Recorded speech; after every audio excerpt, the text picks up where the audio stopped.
Shalom Mama dan Saudara-saudari, hari ini kami dari kelompok 3 akan mempresentasikan hasil kajian kami tentang peraturan mengenai pengajar. Dalam hal ini kami melihat perubahan aturan tentang pengajar dalam Tata Dasar Gemit tahun 1999 dan Tata Dasar Gemit di tahun 2010.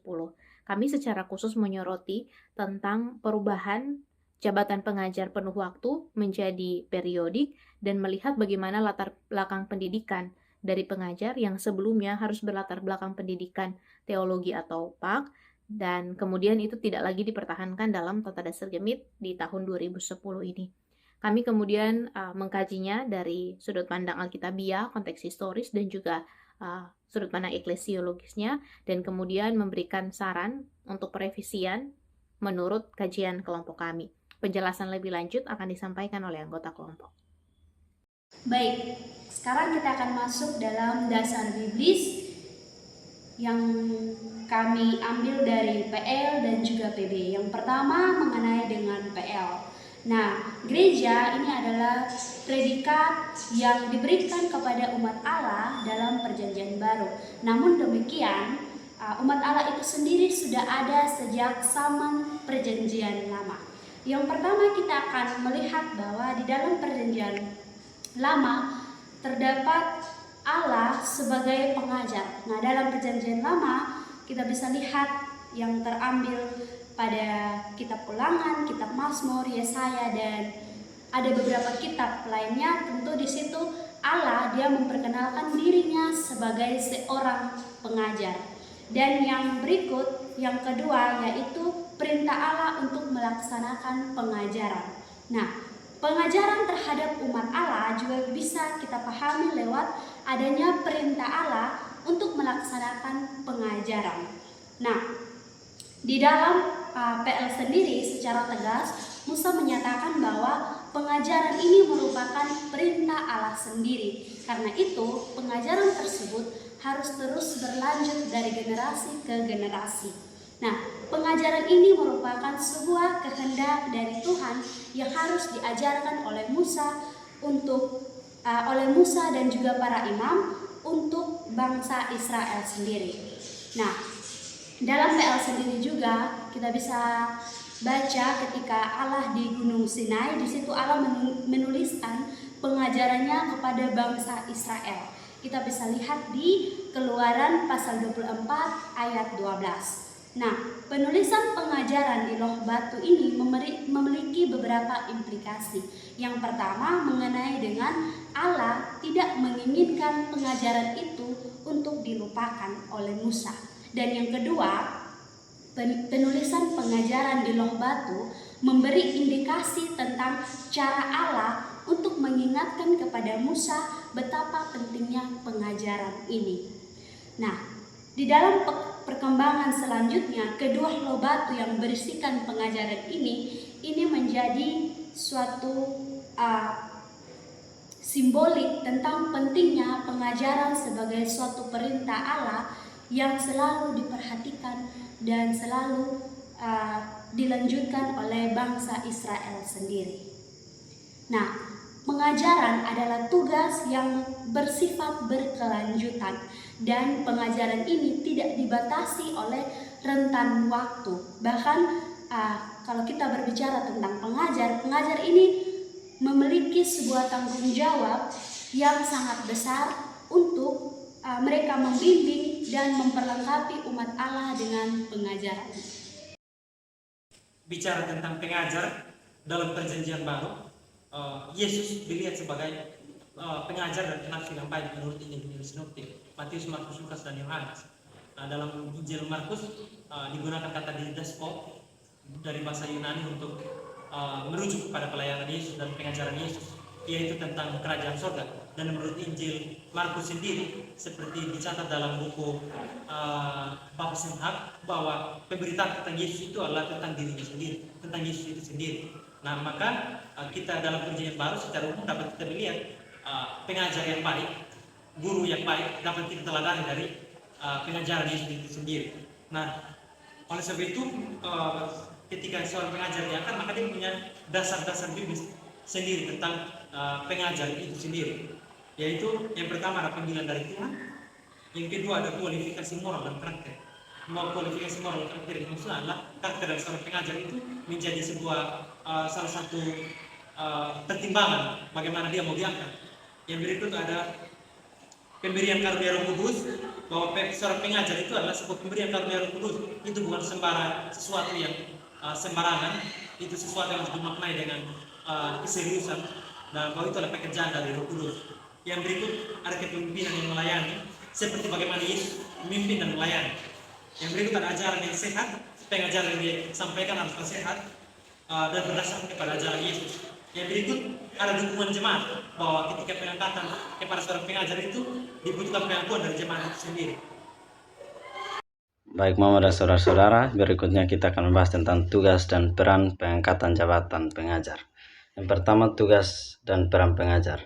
Di dalam Efesus 4 ayat 11-12, Paulus menyebutkan bahwa Tuhan memberikan berbagai jabatan dalam gereja, termasuk pengajar, untuk membangun tubuh Kristus. Nah, tugas pengajar adalah untuk mempersiapkan orang-orang kudus bagi pekerjaan pelayanan dan membangun tubuh Kristus. Di dalam Yakobus 3 ayat 1 juga mengingatkan bahwa tidak semua orang seharusnya menjadi pengajar, karena mereka akan dihakimi dan lebih ketat. Ini menunjukkan pentingnya pemilihan dan pengangkatan pengajar yang memenuhi syarat.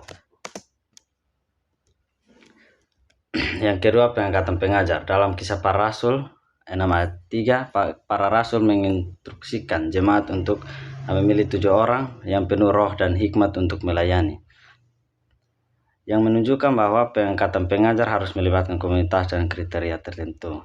Di dalam 1 Timotius 3 ayat 1-7 memberikan kriteria bagi pemimpin gereja, termasuk pengajar, yang harus memiliki karakter yang baik dan mampu mengajar. Yang kedua adalah konteks sekarang. Dalam konteks gereja masa kini, banyak gereja yang mengalami perubahan signifikan, terutama setelah pandemi COVID-19. Pola ibadah yang berubah dari onsite ke online telah mempengaruhi cara pengajaran dan keterlibatan jemaat. Nah, banyak gereja yang stagnan dalam pertumbuhan, dan ini menuntut pengajar untuk beradaptasi dengan situasi ini baru dan mencari cara untuk tetap relevan dalam pelayanan mereka. Berikutnya adalah periodisasi dan bukan full timer. Gereja dinamis saat ini sering kali tidak bergantung pada pengajar full timer, karena ada beberapa alasan, yaitu yang pertama keterbatasan sumber daya, yang kedua fleksibilitas, yang ketiga pemberdayaan jemaat. Jabatan pelayanan itu seumur hidup, jabatan organisasi itu periodik. Secara periodik pelayanan diatur demi pengkaderan anggota jemaat untuk mendapat kesempatan mengajar. Seumur hidup menegaskan bahwa setiap orang memiliki kesempatan yang sama untuk saling mengajar firman Tuhan, baik memiliki jabatan pelayan di gereja maupun sudah masa jabatan. Tetapi selesai masa jabatan, secara organisasi dipandang bagian dari anggota gereja yang turut memberi diri, memperlengkapi sesama, namun selalu dalam fungsi dan kontrol atau pendampingan gereja agar pengajar sesuai dengan ajaran gereja. Selanjutnya dalam PB kita juga dapat melihat dalam Kisah Para Rasul pasalnya yang ke-6 ayat yang pertama sampai ayat yang ke-7.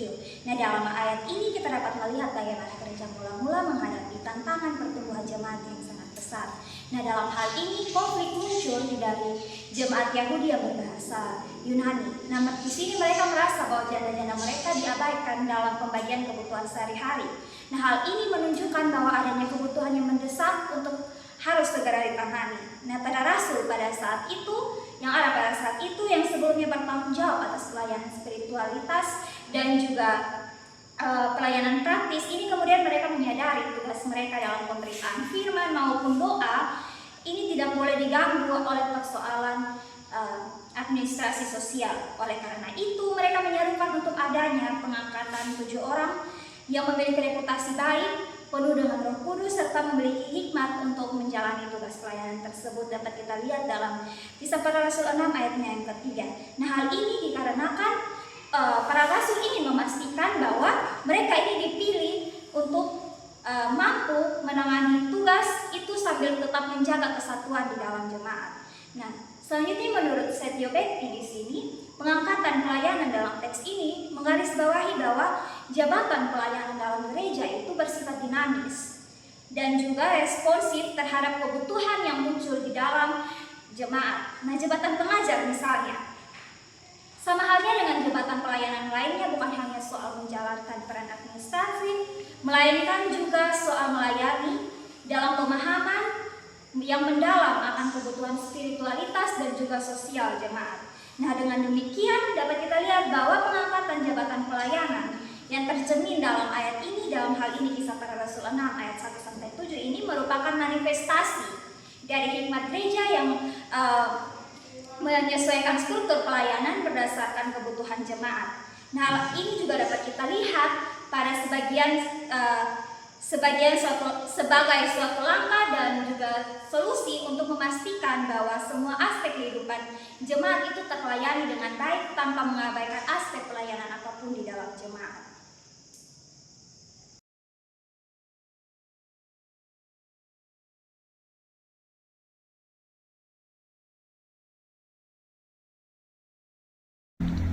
Dalam surat Efesus pasal 4 ayat 11 hingga 16, Paulus mengatakan tentang jabatan rasul, pengajar, nabi dan gembala adalah pemberian Allah. Dan untuk melakukan tugas tersebut, Allah memperlengkapi mereka dengan karunia-karunia dari Roh Kudus supaya umat Allah dibangun dan mencapai kedewasaan penuh, sehingga jemaat tidak diombang-ambingkan oleh berbagai pengajaran yang menyesatkan. Paulus menegaskan tentang perlunya jabatan dalam gereja dan persyaratan untuk mendudukinya.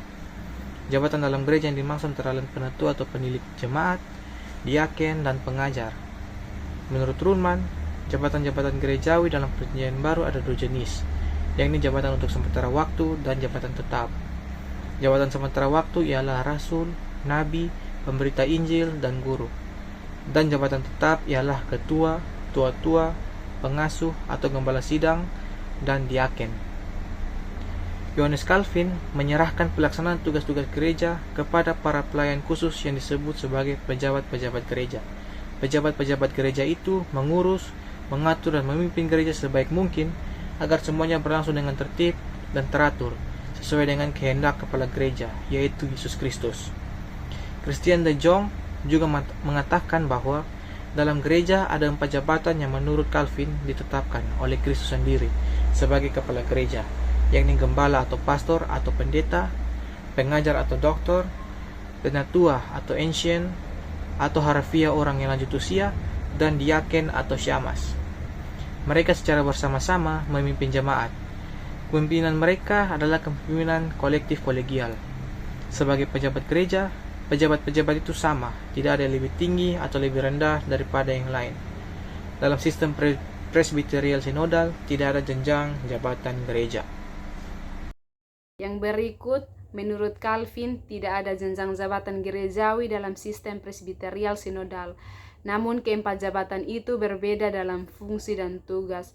Calvin menjelaskan tentang tugas masing-masing jabatan sebagai berikut. Yang pertama, pendeta. Pendeta juga disebut sebagai penilik, penatua, dan pelayan. Ia memberitakan firman Allah, mengajar, memperingatkan, menasihati, dan menegur baik di depan umum maupun secara individual, melayangkan sakramen-sakramen, menyampaikan peringatan secara persaudaraan bersama kaum penatua dan petugas. Yang kedua, doktor, mengajarkan ajaran sehat kepada orang-orang percaya supaya kemurnian Injil tidak dirusak oleh kebodohan atau oleh pandangan-pandangan keliru. Jabatan pengajar mencakup semua orang yang terlibat dalam pengajaran iman, dari guru-guru sekolah sampai dengan dosen-dosen teologi. Yang ketiga, penatua, mereka bertugas mengawasi tingkah laku tiap-tiap orang. Yang keempat, diaken, ada 2 jenis diaken, yang satu diangkat dengan tugas menerima, membagi-bagikan, dan menyimpan harta kaum miskin, baik derma sehari-hari maupun harta milik tak bergerak, simpanan uang, dan tunjangan-tunjangan. Yang kedua, memperhatikan dan merawat orang sakit dan mengelola dapur orang miskin. Kajian Calvin terhadap Perjanjian Baru mengacu pada 4 jabatan gerejawi yang ditetapkan Kristus, tetapi Calvin sendiri tidak memutlakkan jumlah 4 jabatan gerejawi. Dalam tata gereja 1537 hanya diatur jabatan pendeta, sedangkan dalam tata gereja Prancis 1559 yang disusun oleh Calvin, hanya 3 jabatan yang ada, yakni pendeta, penatua, dan diaken. Berdasarkan hal ini, Calvin menyesuaikan kondisi gereja dengan jumlah jabatan gerejawi yang dibutuhkan. Maka pada masa kini gereja-gereja Calvinis yang memiliki 4 jabatan gerejawi, ada juga yang hanya memiliki 2 jabatan gerejawi.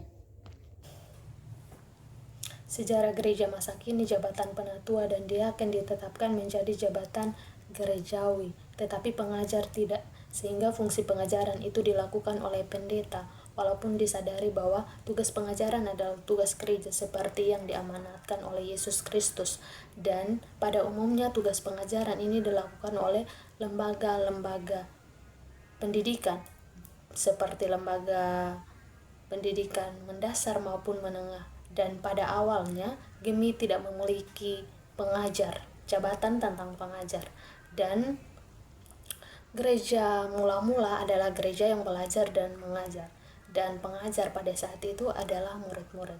Sebelum menjadi pengajar, mereka telah belajar dari Yesus waktu pemanggilan mereka sebagai murid, dan Calvin membagi pelajar ini menjadi 4, yaitu anak-anak, orang dewasa, sekolah formal, dan kategorial, di dalamnya pendeta dan pengajar. Alasan dibutuhkan seorang pengajar adalah tugas pengajaran itu tidak bisa dilakukan secara maksimal oleh pendeta, karena tugas utama dari pendeta adalah memberitakan firman dan pastoral. Kemudian dalam perkembangannya pada tahun 1999, Gemit dalam sidang sinode menetapkan pada Tata Gemit pasal 14 ayat 2 ditetapkan tentang jabatan dan kekaryawanan. Jabatan ini meliputi 2 jabatan, yaitu jabatan pelayanan, yaitu pendeta, penatua, diaken, dan pengajar, kemudian jabatan organisasi. Dan pada tahun 1999, jabatan pengajar adalah jabatan sepenuh waktu, sama seperti pendeta. Pada tahun 1999 juga ditetapkan bahwa yang dimaksud dengan pengajar adalah mereka yang memiliki potensi dan kualitas. Dalam hal ini mereka yang diangkat oleh Gemit untuk menjadi pengajar, baik untuk anak-anak, katekisasi, CD, kategorial, pemuda, perempuan, dan laki-laki. Mama dan saudara-saudari, menurut hasil wawancara kami dengan 2 orang narasumber, diutarakan bahwa salah satu alasan dari gereja, dalam hal ini Gemit, kemudian mengangkat pengajar sebagai salah satu jabatan pelayanan di gereja oleh karena tugas pengajaran itu dilihat tidak dengan maksimal dikerjakan oleh pendeta. Pendeta dalam tugas tanggung jawabnya memang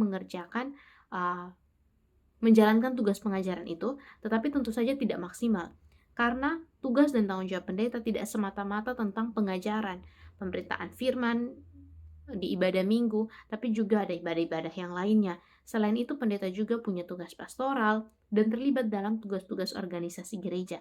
Karena itu akan menjadi tidak maksimal kalau tugas pengajaran itu hanya dikerjakan oleh pendeta semata. Maka diangkatlah juga pengajar. Dalam Tata Gemit tahun 1999 ditetapkanlah pengajar itu dia penuh waktu. Jadi pengajar penuh waktu dalam hal ini diangkat sebagai karyawan Gemit. Nah, ketika itu jabatan pengajar itu setara dengan jabatan pendeta. Jadi dia bukan karyawan gereja biasa.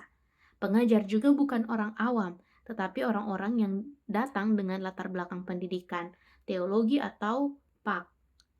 Nah, hal ini dipertimbangkan oleh karena gereja berharap pengajaran itu diberikan oleh orang-orang yang dalam hal ini profesional, sehingga dapat ditetapkan standar dan indikator-indikator yang jelas untuk mengukur keberhasilannya dan juga mengukur sejauh mana, dapat menentukan sejauh mana tujuan dari pengajaran itu tercapai. Oleh karena itu, dalam Tata Gemit di tahun 1999 itu ditetapkan bahwa yang menjadi pengajar itu pengajar itu dia penuh waktu, diangkat oleh Gemit sebagai karyawan Gemit, dan di samping itu dia harus punya latar belakang pendidikan teologi atau juga PAK, sehingga dia menjadi tenaga profesional dalam melakukan pengajaran agama Kristen bagi semua jemaat yang ada. Sayangnya, pengajar penuh waktu ini tidak berjalan dengan maksimal sejak ditetapkan, sehingga dalam sidang Sinode Gemit di Soe menetapkan peraturan pokok tentang jabatan pengajar yang dalam Tata Dasar Gemit di tahun 2010 pasal 30 ayat 2-3 disebutkan secara jelas bahwa dalam gereja itu ada 4 jabatan, yaitu pendeta, penatua, diaken, dan pengajar. Pendeta itu merupakan jabatan seumur hidup, sedangkan 3 jabatan lainnya, di mana pengajar termasuk di dalamnya itu, kemudian berubah menjadi jabatan periodik. Jadi sebelumnya jabatan pengajar itu adalah jabatan penuh waktu dan diangkat sebagai karyawan gemit, karyawan penuh waktu. Tetapi kemudian dia masuk di tahun 2010, dia kemudian menjadi jabatan periodik dan masuk dalam kategori presbiterial. Dalam ketetapan Sinode Gemit nomor 5 tahun 2011 tentang peraturan pokok mengenai jabatan dan kekaryawanan Gereja Masehi Injili di Timor pasal 36 menunjukkan bahwa tugas seorang pengajar itu sangatlah besar. Karena itu membutuhkan tenaga profesional dalam bidang pendidikan agama Kristen. Dan ini merupakan masalah yang sementara ini sedang dihadapi oleh Gemit. Nah, dalam persyaratan ini disebutkan bahwa mereka yang dipilih dalam jabatan pengajar itu adalah mereka yang minimal telah mengajar kasasi selama 2 tahun atau menjadi pelayan anak dan remaja itu kurang lebih minimalnya 3 tahun. Nah, dalam jemaat, syarat-syarat ini sepertinya sangat sukar untuk dipenuhi dan sebagian besar dalam pengamatan kami tidak memenuhi 2 standar ini, yaitu tidak memenuhi syarat pendidikan profesional sebagai guru agama Kristen. Latar belakang pendidikannya bukan latar belakang pendidikan teologi atau juga pendidikan agama Kristen. Nah, inilah hal-hal yang kemudian kelompok menjadi perhatian lebih kelompok pada perubahan aturan dari tahun 1999 ke tahun 2010. Kebijakan Gemit yang telah diputuskan dalam sidang Majelis Sinode sehubungan dengan jabatan pengajar penuh waktu disimpulkan sebagai berikut, yaitu pada tahun 2002, Majelis Sinode menginventarisir jemaat yang membutuhkan pengajar dan terdapat 20 jemaat yang secara finansial mereka dapat membiayai para pengajar, sehingga nantinya para calon pengajar akan ditempatkan di sana. Kemudian pada akhir tahun 2002, terdapat 6 pengajar yang memenuhi persyaratan dan dinyatakan lulus seleksi. Lalu pada tahun 2003, Majelis Sinode menempatkan mereka di 6 jemaat pada 4 wilayah klasis untuk menjalani masa vikariat. Dan kemudian salah seorang pengajar mengundurkan diri. Sehingga pada tahun 2005 yang selesai hanya 5 orang. Lalu pada tahun 2006 pengtabisan dilakukan dan ditempatkan di 5 jemaat di wilayah 4 klasis, tetapi ada 1 pengajar lagi yang mengundurkan diri pada tahun kedua masa vikariatnya. Karena ia tidak ditempatkan di jemaat, tetapi hanya di kantor klasis.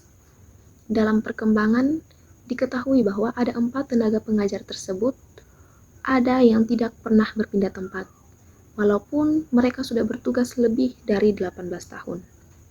Kendala yang muncul dalam implementasi tata gereja mengenai jabatan pengajar penuh waktu antara lain, yaitu pembiayaan, dan juga jabatan pengajar yang baru dalam Gemit, sehingga belum ada pemahaman yang komprehensif dari jemaat dan bahkan kalangan pemimpin gereja, sehingga masih terjadi perbedaan interpretasi mengenai peran pengajar.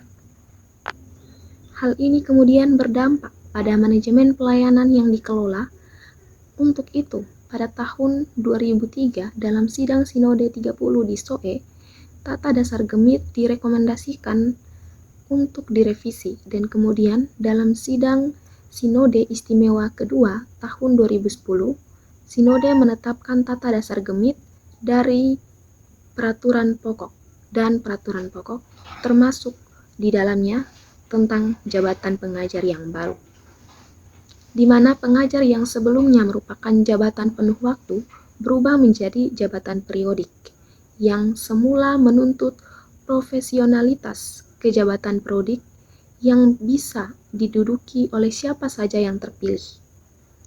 Dalam rangka mendukung kebijakan tentang jabatan pengajar periodik, maka Majelis Sinode juga menetapkan sejumlah peraturan pada bagian penjelasan pasal 9 ayatnya yang ketiga C, Ketetapan Sinode Gemit nomor 2 tahun 2011 tentang peraturan pemilihan penatua, diaken, dan pengajar, disebutkan bahwa bagi pengajar yang belum memiliki sertifikat pengajar, maka selambat-lambatnya 2 tahun setelah pentabisan yang bersangkutan sudah harus mengikuti pendidikan dan latihan pengajar yang diselenggarakan oleh Majelis Sinode.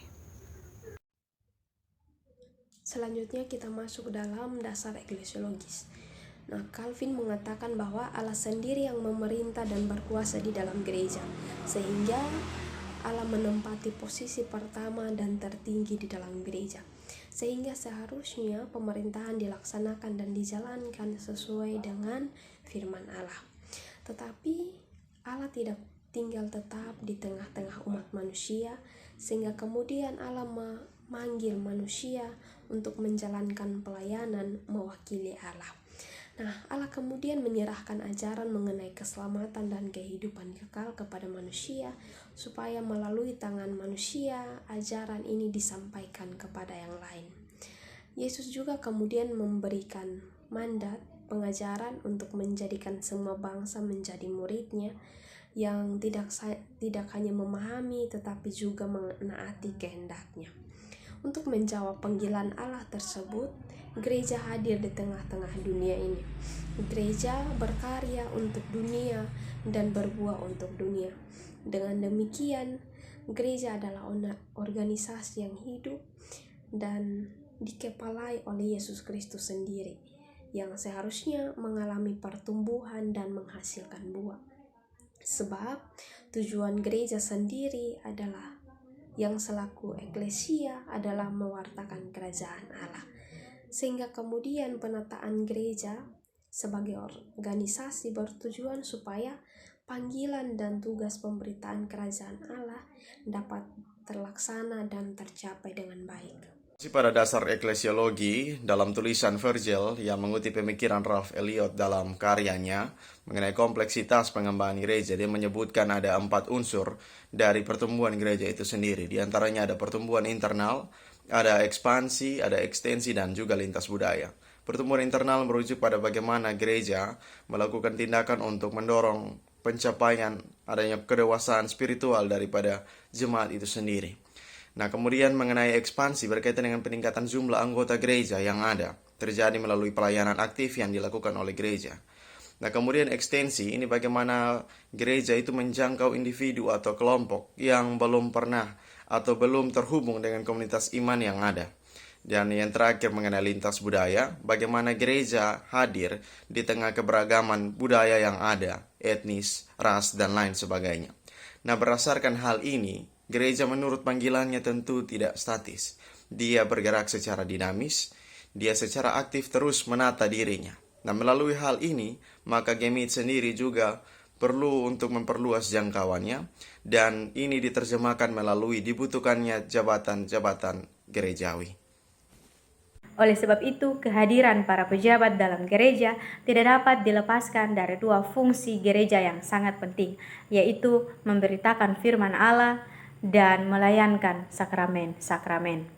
Calvin mengajarkan bahwa di dalam gereja ada 4 jabatan yang telah ditetapkan oleh Kristus sebagai kepala gereja. Yang pertama adalah pendeta, yang kedua pengajar, yang ketiga penatua, dan yang terakhir diaken atau syamas. Meskipun ada 3 fungsi lain yang disebutkan dalam Efesus 4 ayat 11 hingga ayat yang ke-13, yaitu rasul, nabi, dan penginjil. Terkait dengan paham Calvin tentang fungsi utama gereja, yaitu untuk memberitakan firman Tuhan dan melayankan sakramen, mengajar orang percaya untuk mengenal Allah, mengawasi kehidupan jemaat, dan melayani orang-orang serba kekurangan di dalam persekutuan jemaat. Menurut Calvin, presbyteroi terdiri dari pendeta dan penatua bersama-sama dengan senat atau dewan majelis mendidik, mengawasi, dan menilik warga jemaat. Tugas utama para pejabat gereja adalah memberitakan firman Tuhan sesuai dengan prinsip sola scriptura. Para pejabat gereja dipanggil untuk memberitakan firman Tuhan dan membina orang-orang percaya.